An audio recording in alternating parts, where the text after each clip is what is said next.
तो hello fellers, welcome back to new video. तो आज जिस मूवी पे हम रिएक्शन देने वाले हैं उसका नाम है किलर, जो कब रिलीज़ हुई है, एक सेकंड, 2024 में ये मूवी रिलीज़ हुई है, जो कि मूवी एक्सप्रेस ने एक्सप्लेन की है। तो आज हम इसी पे रिएक्शन देने वाले हैं। So let's start it.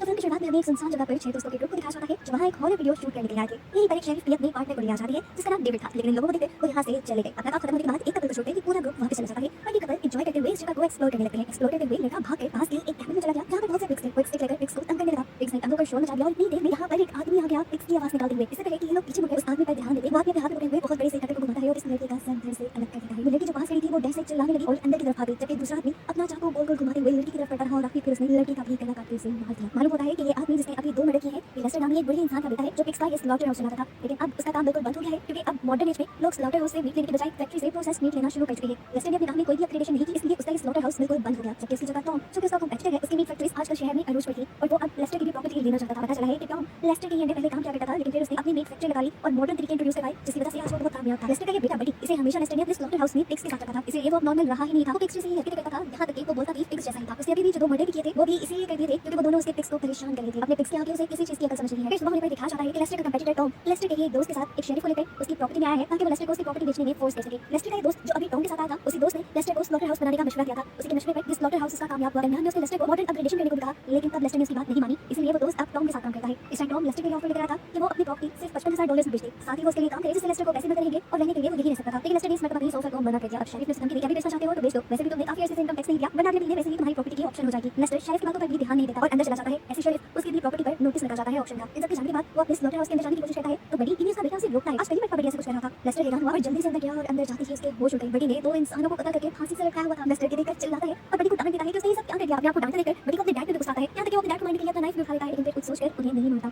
यहाँ पे एक मजे की चीज ये भी हुई कि लेस्टर का भी गुस्सा कम हो गया और उसने अपने बेटे को शाबाशी दी क्योंकि उसने कट से छिड़का था बड़ी के ऊपर। बड़ी भी अपनी तारीफ सुनकर खुश हो गया और यहाँ लेस्टर के दिमाग में कुछ और ही खिचड़ी पकने लगी। उसने अपने बेटे से कहा कि तुम्हें 3 से कट और लगाने हैं, टॉम, शेरिफ और उनके साथी की बॉडी पर।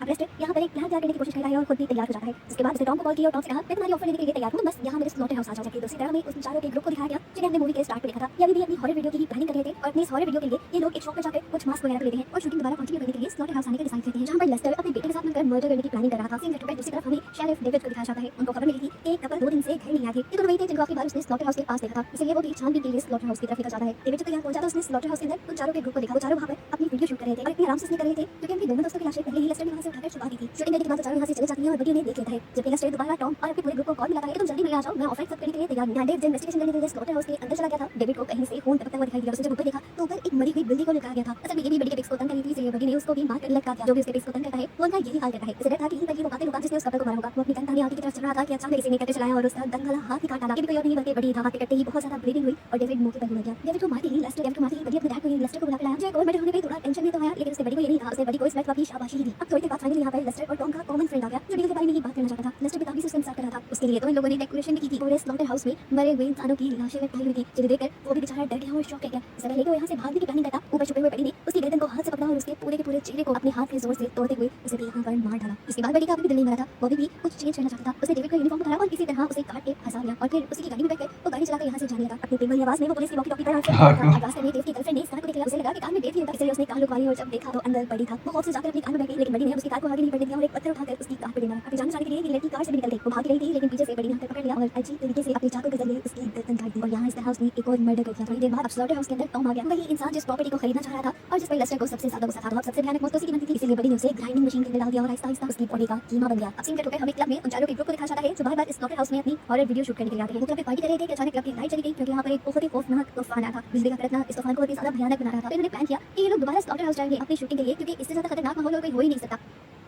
बातों में इनकी शर्त लग गई कि सली एक घंटे तक अकेले स्लॉटर हाउस में रुकेगी क्योंकि उसे थोड़ा डर लगता था। तो अब ये सब प्लान करके ये लोग आ गए स्लॉटर हाउस के अंदर। जिस टाइम सली स्लॉटर हाउस के अंदर अकेली खड़ी थी तो बाकी दोनों लड़कों ने मिलकर उसे और भी ज्यादा डराने का प्लान किया। उन्होंने मास्क पहने और उसे विंडो से डराने के लिए पास आ गए। सली भी वहां का सारा नजारा देखकर बहुत ज्यादा डर गई। वहां पर मास्क पहना जो लड़का उसे तंग करने आया था, बड़ी ने पीछे से उसके सर के ऊपर वार करके उसकी बॉडी को 2 हिस्सों में काट दिया। अब तो उसे अपनी जान की फिक्र थी, वो यहाँ से भागी तो भाई से जाकर उसे लेस्टर ने पकड़ लिया, जबकि बड़ी ने आगे बढ़कर इनके ग्रुप एक दूसरे लड़के को भी मार दिया। लेस्टर ने सली को भी मार दिया था। अब इन चारों की इकलौती फ्रेंड इन चारों को ढूंढ रही थी और जब उस स्लॉटर हाउस के अंदर आई तो उसे कुछ समझ नहीं आई क्योंकि उसके तीनों दोस्तों की लाशें ऊपर छत से लटकाई गई थी। सीन कट होकर हमें शेरिफ के बारे में पता चला जिसे बहुत से लोगों की घूमने की रिपोर्ट मिल चुकी है। सबसे पहले तो कपल जिसे लास्ट टाइम स्लॉटर हाउस के पास देखा गया था, उसके बाद डेविड जो उस कपल की मर्डर की इन्वेस्टिगेशन करने गया था लेकिन अभी तक वापस नहीं लौटा। उसके बाद हेरल्ड और टॉम, ऐसे में सारा का सारा सारा शक शेरिफ का लेस्टर के ऊपर ही जा रहा था, इसीलिए वो भी इन्वेस्टिगेशन करने के लिए स्लॉटर हाउस जाता है और जाने से पहले वो अपने लिए बैकअप पुलिस की भी रिक्वेस्ट कर लेता है। यहाँ स्लॉटर हाउस के अंदर दिखाया गया कि ये लोग आखिरी बची हुई लड़की को टॉर्चर कर रहे थे क्योंकि वो शेरिफ की बेटी थी। अब इससे पहले कि ये लोग इस लड़की को भी मार देते, पीछे से आकर शेरिफ आवाज कर देता है। जैसे ही इनका ध्यान पड़ता है तो वो लड़की भागने में कामयाब हो जाती है। उसे पकड़ने के लिए बड़ी उसके पीछे भागता है, लेकिन तभी शेरिफ गोली चला देता है, जिससे डरकर बड़ी वापस भाग गया। ये लोग भागकर उस जगह पर आते हैं जहाँ पे इन्होंने पिक्स को मारा हुआ था। शेरिफ अपनी बेटी को अपना प्लान बताता है कि तुम यहाँ से भाग जाओ, इतने में मैं इन दोनों को हैंडल करता हूँ। तब तक बैकअप पुलिस भी आ जाएगी। अब ये प्लान बनाकर फ्री हुए थे कि पीछे से लेस्टर ने आकर शेरिफ के पेट में ही स्टैब कर दिया। अब इससे पहले कि वो इस लड़की के ऊपर भी हमला कर देता, वो लड़की यहाँ पर अपनी डैड की गन उठाकर उसे ही शूट कर देती है। वो देखती है कि शेरिफ के डैड अभी भी जिंदा थे, उन्हें बचाने के लिए उन्हें हॉस्पिटल ले जा सकती थी। उसने अपनी डैड को कोर्ट में उठाया और तेजी से अपनी कार की तरफ बढ़ गई। इससे पहले कि वो कार चलाकर यहाँ से चली जाती, वो लेस्टर दोबारा इनकी कार के सामने आ जाता है, जिसे वो मरा हुआ समझ रही थी। वो घबराती नहीं और तेजी से कार चलाते हुए लेस्टर को कार से नीचे धक्का देती है और उसके सर के ऊपर से ही अपनी कार चलाकर उसका सर क्रैश करके आगे बढ़ जाती है। इन्हें अब लग रहा था कि ये लोग बच जाएंगे, लेकिन इनका ये वहम था क्योंकि बड़ी जिसके ऊपर अभी तक इन्होंने ध्यान ही नहीं दिया था वो इनकी कार के अंदर ही छुपा हुआ था, जो अपने चाकू से इस लड़की को मारकर यहाँ खत्म कर देता है और मूवी भी इसी पॉइंट पर खत्म हो जाती है। ये कैसी एंडिंग थी?